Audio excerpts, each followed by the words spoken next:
Assalamualaikum warahmatullahi wabarakatuh. Perkenalkan, nama saya Meliana. Di sini saya dari Universitas Pancasakti Bekasi, prodi PG PAUD.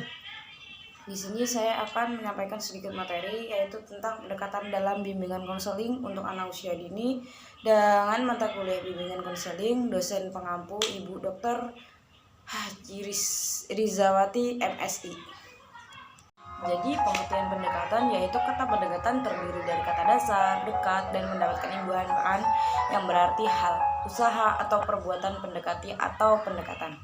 Nah, jadi pendekatan bimbingan dan konseling yaitu adalah suatu usaha yang dilakukan oleh seorang konselor untuk mendekati kliennya.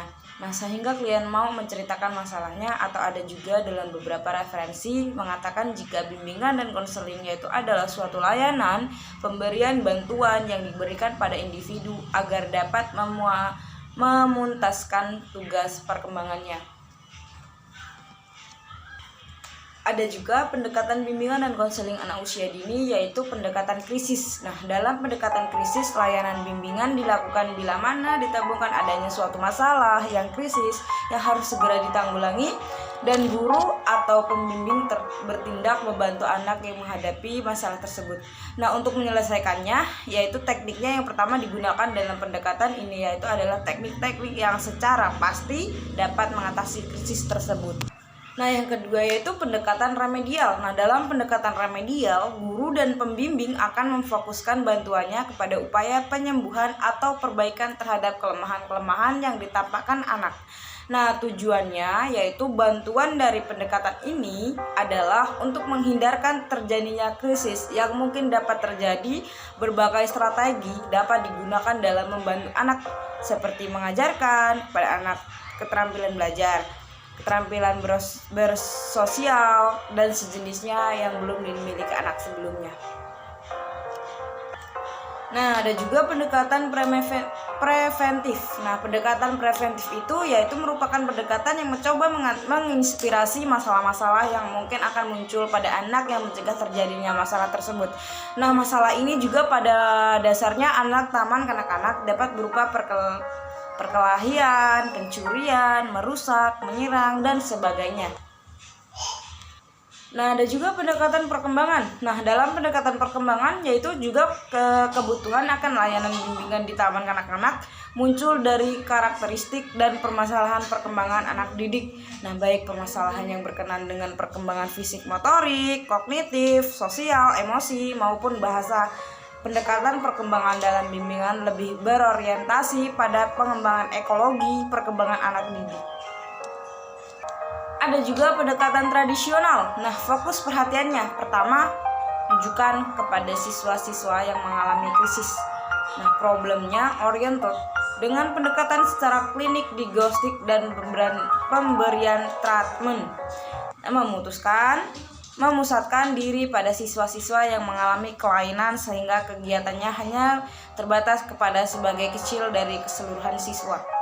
Mengumpulkan data tentang siswa, mengadakan scaring, dan memasukkan ke dalam rekor. Ada juga pendekatan developmental. Nah, fokus perhatiannya ditunjukkan kepada seluruh siswa, seluruh umum, dan seluruh aspek pertumbuhan siswa. Developmental oriented pembimbingan siswa dalam proses perkembangan dan dalam total edukatif proses. Memusatkan diri kepada anak-anak yang normal dan usaha-usaha mencapaikan usaha belajar yang efektif sehingga dapat dan segera. Pembimbingan tidak lagi bertanggung jawab atas rating program dan pengadministrasian data jika ia menyelenggarakan tes bukan untuk kepentingan individual tetapi untuk keseluruhan siswa. Yang lebih, kegiatan tes individual itu juga ditangani oleh psikolog atau oleh stafnya. Ada juga pendekatan new tradisional. Nah, pendekatan new tradisional itu juga merupakan masa transisi antara pendekatan tradisional dan pendekatan developmental. Meskipun dalam programnya sudah dicantumkan kegiatan-kegiatan yang sifatnya developmental, tetapi karena konsep kerjanya masih tradisional, maka bimbingan sering banyak terlibat dalam kegiatan-kegiatan konseling individual, resting, dan sebagainya. Nah, teknik bimbingan dan konseling untuk anak usia dini juga pelaksanaan layanan bimbingan dan konseling untuk PAUD atau pendidikan anak usia dini tidaklah sama seperti kita melaksanakan bimbingan dan konseling di sekolah-sekolah seperti SMA dan SMP, karena anak-anak juga usianya itu masihlah sangat butuh perhatian yang lebih dari anak-anak dewasa. Oleh karena itulah harus memperhatikan teknik pendekatan yang digunakan. Nah, teknik bimbingan dan konseling untuk anak usia dini yaitu yang pertama aktif. Yang dimaksud aktif di sini yaitu guru harus menciptakan suasana sedemikian rupa sehingga anak aktif bertanya, mempertanyakan dan mengembangkan gagasan.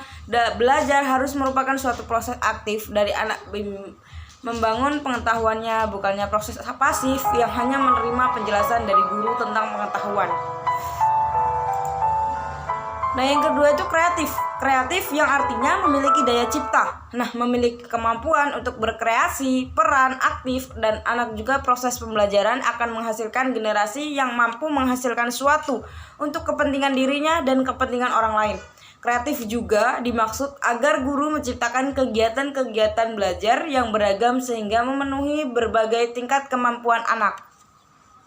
Ketiga, efektif. Nah, pembelajaran yang efektif terwujud karena pembelajaran yang dilaksanakan dapat menumbuhkan daya kreatif bagi anak-anak sehingga dapat membekali anak dengan berbagai kemampuan setelah proses pembelajaran. Nah, berlangsungnya kemampuan yang diperoleh anak tidak hanya berupa pengetahuan yang bersifat verbalisme. Nah, namun diharapkan berupa kemampuan yang lebih bermakna, artinya tidak dapat mengembangkan berbagai potensi yang ada dalam diri anak sehingga menghasilkan kemampuan yang beragam. Ada juga menyenangkan. Nah, perlu juga terciptanya suasana pembelajaran yang menyenangkan sehingga agar memutuskan perhatiannya secara penuh pada belajar hingga waktu yang curah perhatiannya tinggi. Nah, menurut hasil penelitian, tingginya perhatian anak terbukti dari meningkatkan hasil belajar. Nah, dari kesimpulan ini yaitu pendidikan merupakan proses yang kompleks, namun kompleksitasnya selain seiring dengan perkembangan manusia dalam pendidikan memang selalu yang menarik untuk dipelajari dan dikembangkan. Hal ini dikarenakan pendidikan memang kunci utama dalam penentuan tinggi rendahnya mutu sumber daya. Lagi pula, selalu ada perkembangan berarti dalam pendidikan, baik dari segi kurikulum, metode, dan media. Melalui pendidikan pula berbagai aspek kehidupan dikembangkan melalui proses belajar dan pembelajaran. Nah, berbagai masalah dalam proses pembelajaran perlu diselaraskan dan distabilkan agar kondisi belajar tercipta sesuai dengan tujuan yang ingin dicapai. Nah, oleh karena itu, agar layanan bimbingan dan konseling dapat disalurkan pada anak usia dini, maka perlu adanya cara atau pendekatan maupun teknik yang digunakan. Terima kasih, mungkin ini saja yang dapat saya sampaikan. Kurang dan lebihnya saya mohon maaf. Wabillahi taufiq wal hidayah. Wassalamualaikum warahmatullahi wabarakatuh.